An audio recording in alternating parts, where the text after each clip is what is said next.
போர்க்காண்டத்திலே சொல்கிறார். கண்ணன் அங்கே சொல்கிறார், ராமன் இங்கே சொல்கிறார். என்ன சொல்கிறாரு?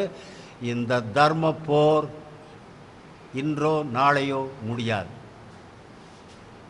ராமன் சொல்கிறார், சீதைக்காக நடத்தப்படுகிற போர் அல்ல, உலகத்தில் உள்ள பெண்கள் அனைவருக்கும் நடத்தப்படுகிறது, யுகம் யுகத்துக்கு நடந்து கொண்டே இருக்கும்.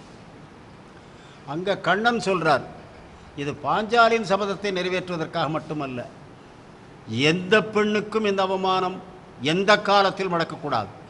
செய்பவன் எவ்வளவு பதவியில் இருந்தாலும் அவனை எதிர்த்து போராட வேண்டும். அப்போ தான் அவன் கேட்குறான், 11 அக்ரோனி அவன் பக்கம், நம்ம பக்கத்தில் 7 அக்ரோனி. அப்போ பாப்புலேஷன் அப்படி இருந்திருக்குமா? ஆக அது கற்பனை கனவு கணக்கு. ஆனால் கண்ணனும் சொல்கிறான், ராமனும் சொல்கிறான், இந்த அநியாயங்கள் நீடிக்கிற வரையில் அர்ஜுனா போராட வேண்டி வரும். நீ ஒரு கருவி, வெல்வாயா உயிரை நீப்பாயா தெரியாது, ஆனால் நீதிக்கு நீ போராடினாயா இல்லையா என்பதுதான் முக்கியம். சொல்லப்போனால் அந்த கண்ணன் சொன்னதையும் ராமன் சொன்னதையும் நாங்கள் தான் செஞ்சுக்கிட்டு இருக்கோம்.